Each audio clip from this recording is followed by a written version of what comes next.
Mythique vient de fêter ses 20 ans et de très nombreux sites de rencontres existent désormais, ont totalement, on le sait, normalisé ce mode de rencontre donc sur Internet. Avec le recul, on a désormais des données, on peut analyser un peu ce qui se passe et ce qui permet surtout à une femme ou à un homme, bien sûr, de maximiser les chances de trouver l'âme sœur. Alors, qu'est-ce que ces données nous apprennent-elles? Jean-Sébastien, vous êtes penché sur la question. Exactement.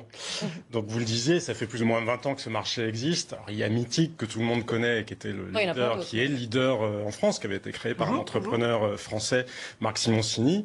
Oui. Qui était assez visionnaire. Mais maintenant, ça fait partie d'un groupe qui s'appelle Match.com, dans lequel il y a différentes applications, puisqu'il y a plus de 2000 applications qui existent aujourd'hui. Donc vous en avez pour les hommes qui souhaitent rencontrer des femmes et réciproquement, vous en avez aussi pour des rencontres homosexuelles, et vous en avez par catégorie, c'est-à-dire si vous voulez rencontrer quelqu'un de la même confession que vous, ou vous avez aussi des applications spéciales pour les gens très beaux, par exemple. Enfin bon, bref.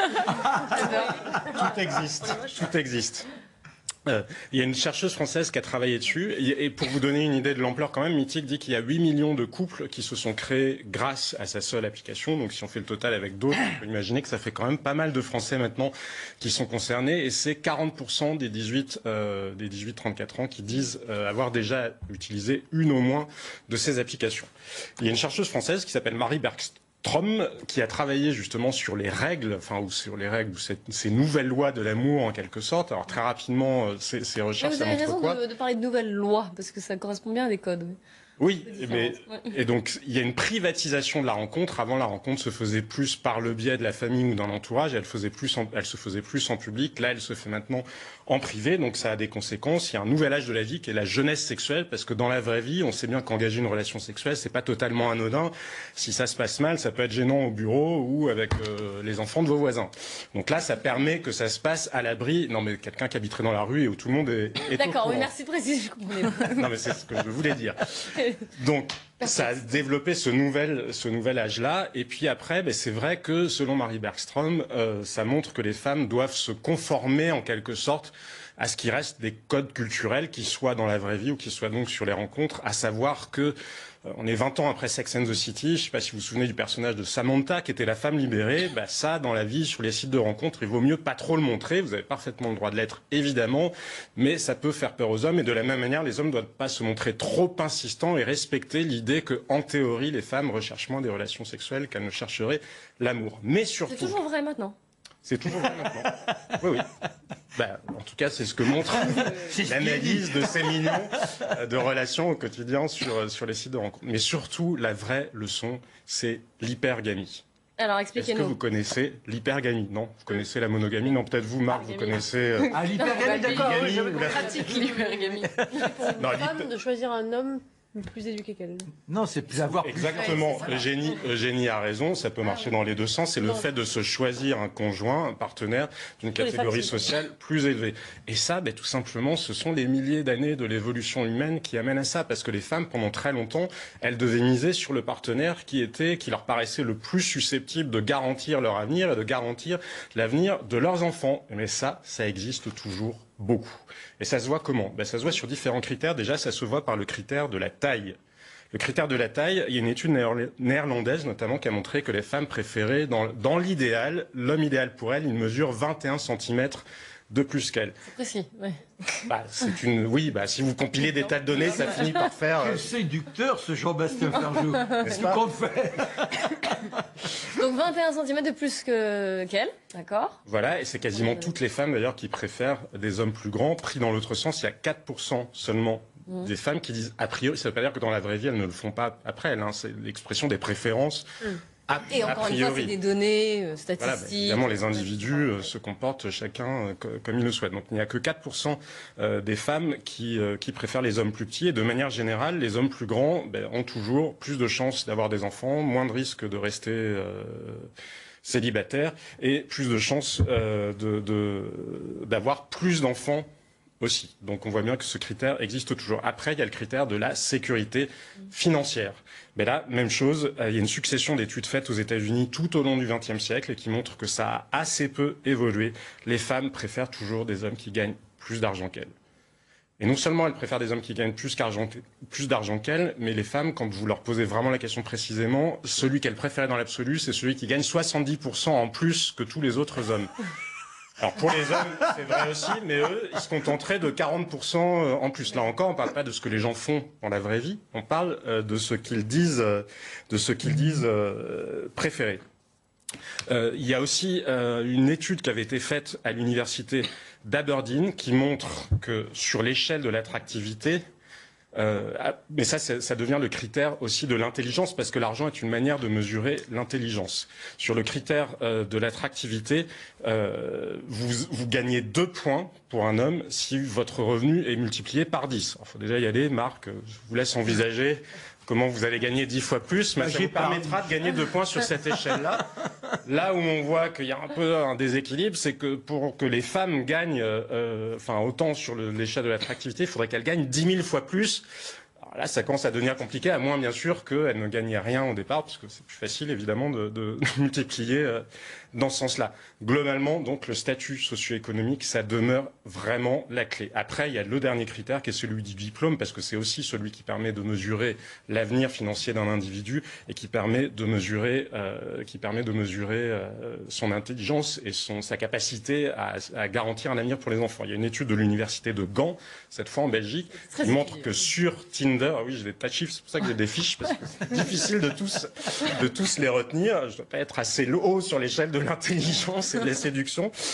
Donc sur Tinder, les femmes ont 91% de chances de cliquer en plus sur des profils d'hommes qui ont un niveau master que sur des hommes qui ont un niveau licence. Donc autant vous dire que pour ceux qui n'ont pas de diplôme, c'est assez compliqué. Mais quand même, de plus en plus de femmes sont diplômées, gagnent très bien leur vie.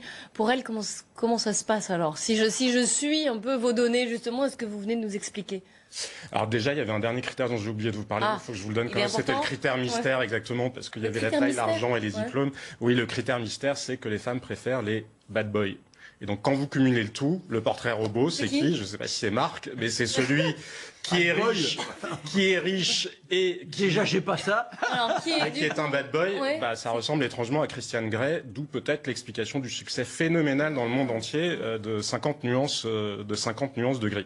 Donc vous posiez la question, effectivement. Oui, pour les femmes, je m'intéresse du coup. Oui, parce que les femmes travaillent beaucoup plus évidemment que ce qu'elles faisaient il y a quelques décennies, et elles gagnent beaucoup mieux leur vie. Donc les données de l'INED montrent que les Françaises sont adaptées. Globalement, il y a quand même des tas de couples où les deux sont diplômés et où ça n'empêche pas donc que les unions se fassent. En revanche, quand on regarde dans l'autre sens, il y a d'autres données britanniques mais qui ont été confirmées dans un certain nombre de pays, c'est-à-dire que dans le cas où la femme gagne plus que l'homme, ça n'empêche pas le mariage. En revanche, ça accroît les chances de divorce, ça les accroît jusqu'à 2 fois plus de risque de divorce, et c'est encore plus quand les femmes gagnent beaucoup plus que les hommes, et ces données-là ont été confirmées dans un certain nombre de pays, y compris dans des contextes culturels très différents, que ce soit en Espagne, en Jordanie, en Serbie, etc.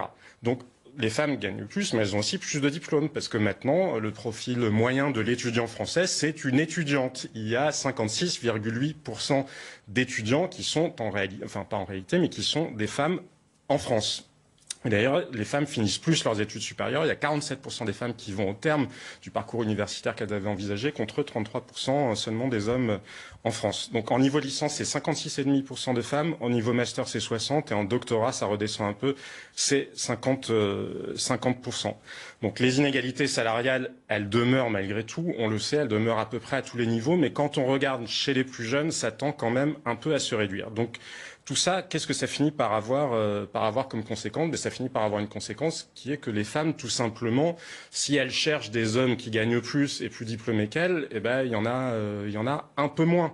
D'autant que les hommes, eux, ils restent un peu à l'ancienne et donc ils continuent à privilégier les critères de l'âge et du physique. Donc c'est-à-dire que des femmes... C'est une nouvelle inégalité homme-femme que vous nous décrivez finalement. C'est-à-dire que, oui, ou la même projetée de manière différente. Et donc, parce que les femmes qui gagnent très bien leur vie et qui ont des diplômes, elles sont en compétition avec celles qui gagnent très bien leur vie et qui ont des diplômes, mais qui sont plus jeunes.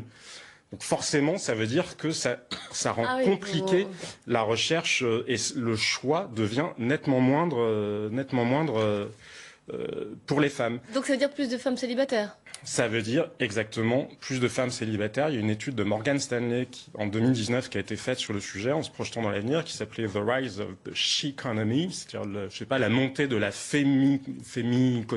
économie, et qui montrait que en 2030, en se projetant, ce serait jusqu'à 45% des femmes entre 22 et 44 ans qui seraient célibataires. C'est-à-dire ce serait un record historique absolu. Les femmes, effectivement, peinent à trouver des hommes qui s'intéressent à elles quand elles gagnent plus leur vie.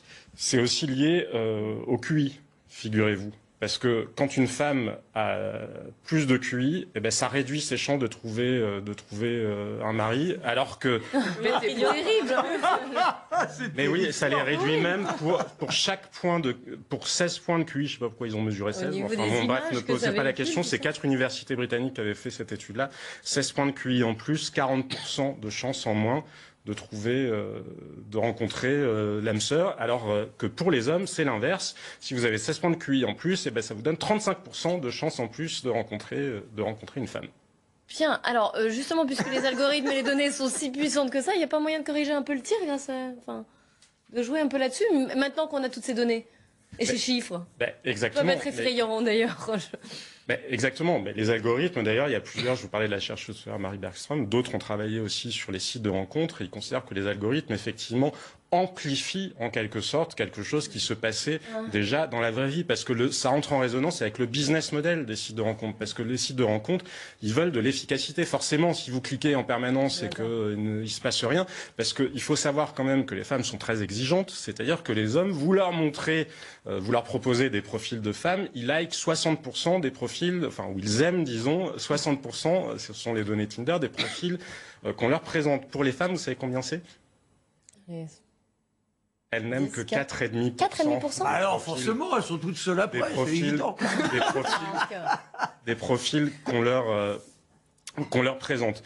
Et c'est-à-dire que les femmes, elles veulent miser sur le 20% des plus beaux, sauf que du coup, il y a 80% des femmes qui sont en concurrence pour ce 20% les plus beaux. Et ça, c'est amplifié par la manière dont fonctionnent les algorithmes, puisque encore une fois, eux, ce qu'ils veulent, c'est que les contacts se fassent. C'est pas que les gens soient là à brasser de l'air, ou en tout cas leur clavier, abîmer leur clavier sans que rien ne se passe, parce que sinon vous arrêtez vite d'utiliser des sites de rencontres. Donc les sites de rencontres disent qu'ils ont essayé de modifier leurs algorithmes. La réalité, c'est que vraisemblablement, en tout cas les observateurs considèrent que pas tant que ça, et on peut le comprendre, puisque forcément, encore faut-il que eux vivent.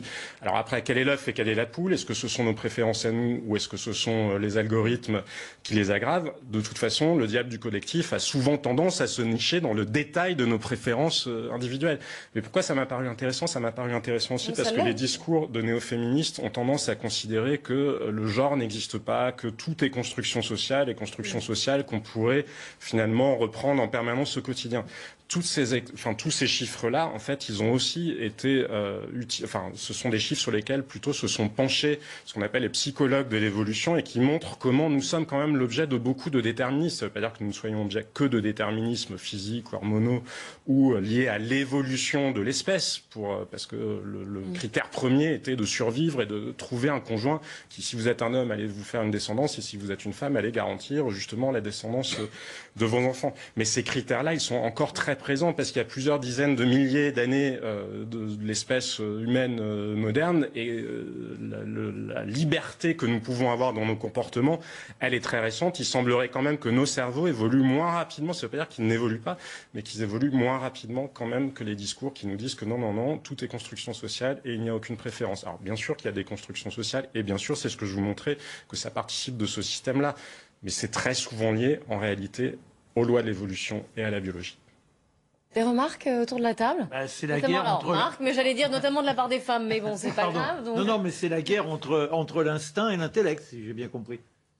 Oui, mais après, là où c'est inquiétant, pardon, juste d'un mot, Pardon Eugénie, ça explique aussi un autre phénomène, c'est-à-dire le nombre de jeunes hommes qui n'ont plus du tout de relations sexuelles a triplé en l'espace de 20 ans ou 30 ans. Et vous savez, c'est ce qu'on appelle aux États-Unis les incels. Beaucoup des tueries de masse, je ne parle pas de terrorisme, des tueries de masse s'expliquent par le fait qu'il y ait des hommes qui se sentent rejetés par le système, parce que les grands perdants, il y a les femmes qui sont qui sont riches et diplômées, qui sont en concurrence. Et d'ailleurs, j'ai oublié de vous dire aussi, elles ont tendance à adapter les codes des hommes. C'est-à-dire que quand vous êtes dans une situation où il y a beaucoup de femmes et peu d'hommes, il y a plus de promiscuité parce que les hommes aiment plutôt plus les relations sexuelles que les relations de long terme. Là où il y a dans les catégories sociales ou d'âge où il y a autant d'hommes que de femmes ou plus de ou plus d'hommes, pardon, à l'inverse, les relations de long terme sont privilégiées. Donc on voit que ça a un impact profond. Deuxième perdant, vous disiez, donc les femmes, et deuxième perdant, vous avez Deuxième perdant, les hommes qui n'ont pas de diplôme et qui gagnent peu d'argent parce que eux, pour le coup, sont vraiment les grands perdants de ce marché de l'amour ou de ce marché des relations sexuelles. Et ça se retrouve assez largement quand même dans un certain nombre de comportements politiques derrière. Oui, c'est extension du domaine de la lutte de Michel Houellebecq. C'est le perdant sexuel dans une société où finalement il y a une sorte de capitalisation, de capitalisme de l'amour qui s'est mis en place et où finalement ceux qui sont les grands perdants, les losers, sont exclus de ce grand marché. Et c'est exactement ce que décrit Houellebecq dans ses romans.